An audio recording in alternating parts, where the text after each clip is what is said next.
Tabe, jumpa lagi dengan saya di Negara Bijaksana, channel yang membahas sebuah persoalan populer di Indonesia secara bijaksana dan dijamin dengan pemikiran terbaru. Hari ini saya mau bicara soal Jokowi 3 periode.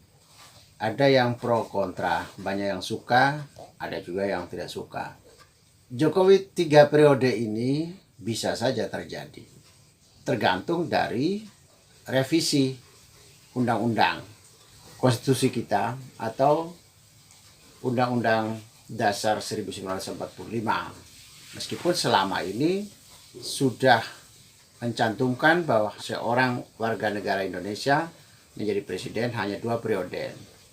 Jokowi sudah menjawab, dia patuh kepada Undang-Undang Dasar 45. Artinya yang mengatakan hanya 2 periode. Dan selanjutnya Jokowi juga bilang bahwa dia tidak berminat untuk menjadi lebih dari 2 periode, dia tidak berminat. Pertanyaannya, apakah ketika Undang-Undang Dasar 1945 sudah mencantumkan 2 periode dan Jokowi sudah mengatakan bahwa dirinya tidak berminat, apakah ini menunjukkan bahwa Jokowi sudah tidak punya peluang untuk 3 periode?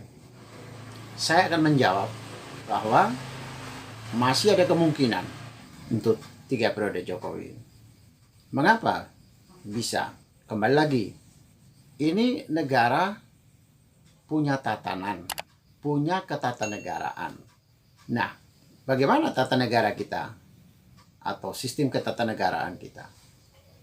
Sistem ketatanegaraan kita bahwa sebuah undang-undang dasar pun bisa diamandemen.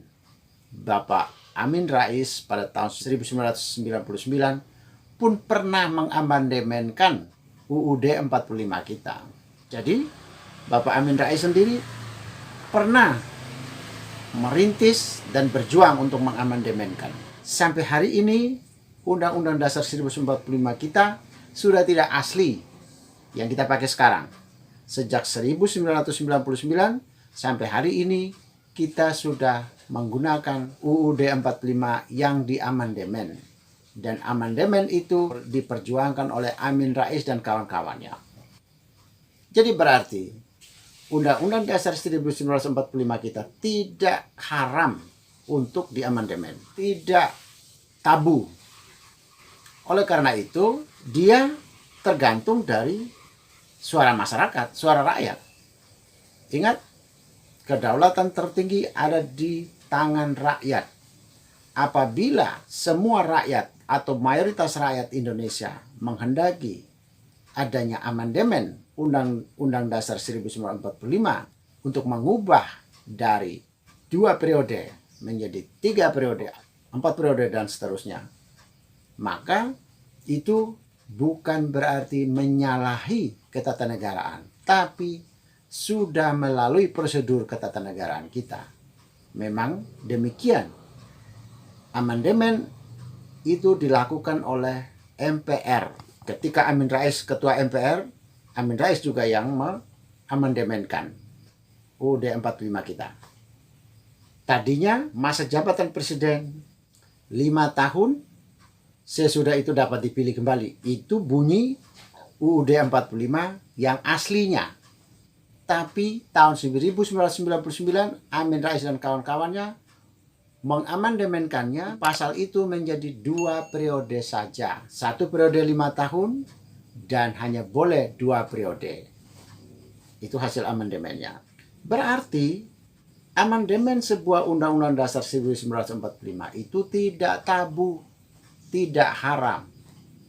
Jadi jika sekarang kalau MPR menangkap kehendak rakyat cukup kuat, maka tidak tabu, tidak haram untuk diamandemenkan menjadi 3 periode atau 4 periode atau 5 periode dan seterusnya, terserah.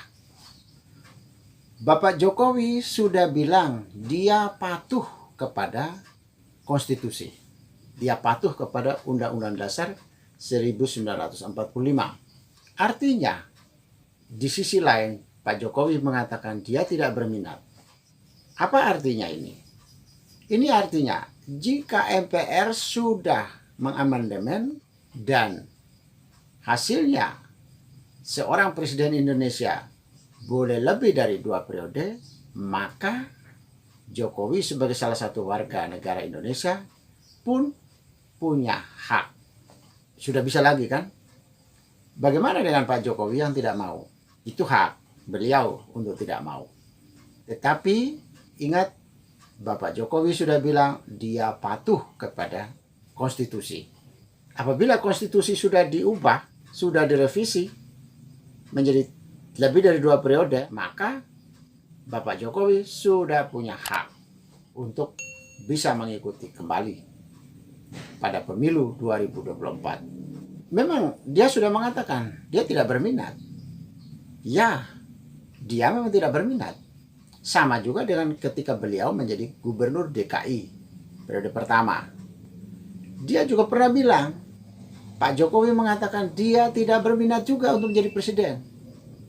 Sekarang ketika Pilpres 2014, mengapa Bapak Jokowi mau maju? Apa artinya ini? Ini bukan berarti beliau melanggar apa yang diomongkannya. Tetapi yang tidak berminat itu Jokowinya. Yang berminat itu rakyatnya. Maka jika rakyat yang berminat, undang-undang membolehkannya, Jokowi bisa saja dia bukan berminat, tapi dia bisa patuh kepada Undang-Undang Dasar 45 dan dia bisa patuh kepada suara rakyat. Kalau di negara bijaksana, peluang untuk Jokowi 3 periode tidak menutup kemungkinan. Kemungkinan tetap terbuka.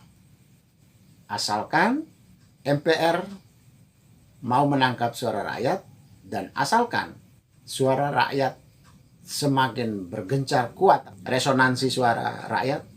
Jika resonansi politik suara rakyat menguat, maka sudah tidak ada alasan MPR untuk tidak menggelar sidang umum MPR untuk merevisi konstitusi kita. Jadi pada 2024 masih ada kemungkinan bagi Jokowi untuk ikut lagi. Ini bukan soal mendukung Jokowi 3 periode atau tidak mendukung, bukan soal itu. Tapi ini soal ketatanegaraan. Jadi ini jauh dari tendensi untuk memaksakan Jokowi harus 3 periode atau tidak 3 periode. Tapi apa yang saya bicarakan ini adalah semata-mata demi penjelasan ketatanegaraan kita. Ini tadi terjadi di Indonesia ya. Ada yang menolak Jokowi 3 periode, ada yang mendukung. Tapi kalau di negara bijaksana, saya katakan bahwa peluang untuk Jokowi 3 periode tetap terbuka. Peluang itu dimulai dari resonansi suara publik, suara rakyat. Jika suara rakyat makin keras, makin pekat, maka MPR lah yang akan menangkap suara rakyat dan menggelar sidang istimewa atau sidang umum untuk merevisi. Jika sudah direvisi menjadi lebih dari 2 periode boleh, dan jika rakyat menghendaki Bapak Jokowi tampil kembali, maka Bapak Jokowi harus patuh kepada Undang-Undang Dasar 1945, tetapi juga masih ada hak Bapak Jokowi untuk mau menerima pinangan rakyat Indonesia atau tidak. Itu hak ada di Bapak Jokowi. Tetapi sekali lagi, revisi Undang-Undang Dasar 1945 tidak dalam tendensi untuk Bapak Jokowi, tetapi dalam tendensi untuk seluruh warga negara Indonesia, siapapun. Besok-besok entah Prabowo, entah Ganjar Pranowo, entah Ibu Risma, mereka jadi presiden, sama saja berlaku. Lebih dari 2 periode berlaku dari Undang-Undang Dasar 1945 hasil revisi, hasil amandemen. Jika Anda setuju dengan saya, Anda seide dengan saya, berarti kita berada pada satu perjuangan yang sama, yaitu ingin melihat Indonesia menjadi lebih baik, Indonesia menjadi negara yang bijaksana yang kita impikan. Caranya adalah dengan Anda memberi dukungan dan berpartisipasi dalam channel ini, subscribe di bawah channel ini, bunyikan lonceng di sampingnya untuk menunjukkan Anda berlangganan secara gratis, dan ada pemberitahuan setiap kali saya mengirim edisi baru. Dan jika Anda setuju dengan ide ini, jangan lupa bagikan ke semua relasi Anda. Terima kasih.